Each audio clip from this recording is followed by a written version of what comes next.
Hello everyone, welcome to my Healthy channel. আপোনালোক নিশ্চয় ভালে কুশলে আছে নহয়নে? ভালৰে থাকক। তাকে ভগৱানৰ ওচৰত প্ৰাৰ্থনা জনাইছোঁ। আজি মই এজোপা দৰৱ গছ দেখুৱাবলৈ লৈছোঁ আপোনালোকক। চাউকাছনেক বুলি কয়। মই ভিডিঅ'টো দেখুৱাই যাম, আপোনালোকে চাব।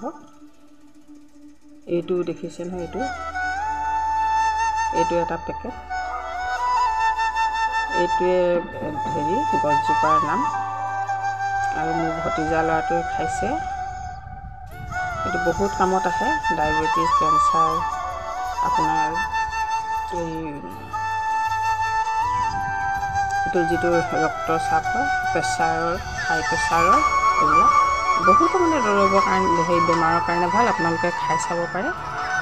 এইটো আমাৰ গোলাঘাটৰ কমাৰবন্ধাতে আছে তেখেতসকলৰ ঘৰ। আপোনালোকক ইয়াতে হেৰিটোতে এড্ৰেছটো আছে, চাই আপোনালোক আহিব পাৰিব।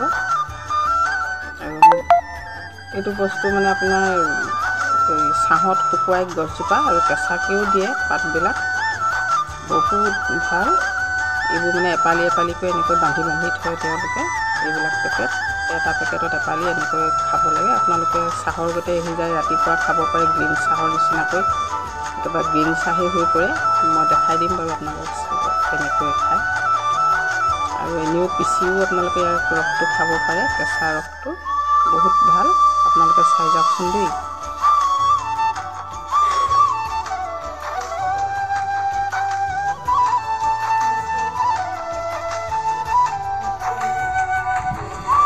এইটো ইয়াৰ কেঁচাকৈ আমাৰ ভতিজা ল'ৰাটোৱে খাবলৈ লৈছে, এনেকৈ পিচি পিনি ইয়াৰ ৰসটো। ই বহুত ভাল পাইছে। ইয়াৰ ডায়েবেটিছ আছে, ডায়েবেটিছৰ বেমাৰটোৰ কাৰণে বহুত ভাল পাইছে। কেঞ্চাৰ ৰোগীসকলেও খাব পাৰে, আৰু যিসকলৰ প্ৰেছাৰ আছে তেওঁলোকেও খাব পাৰে।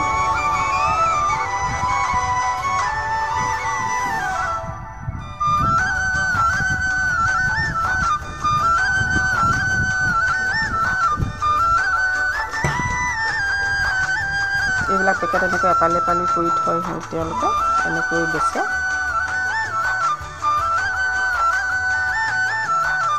এইফালে মই এইটো গৰম কৰিছোঁ। এনেকৈ গৰম কৰি পিনি চাহৰ গতে ৰাতিপুৱা খালী পেটত খাব লাগে।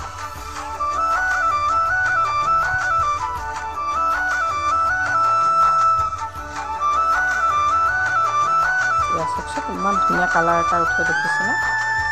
গ্ৰীণ চাহৰ দৰে। সোৱাদ একো নাই, কিন্তু বহুত ভাল লাগে। খালে গোটেই দিনটো ভাল লাগি থাকে। মই 3 পালি খালোঁ বাৰু, ভতিজা ল'ৰাটোৰ পৰা লৈ। আৰু আজিলৈ সামৰণি মাৰিছোঁ। আপোনালোকে নিশ্চয় ভাল পাব ভিডিঅ'টো চাই। আজিলৈ আহোঁ।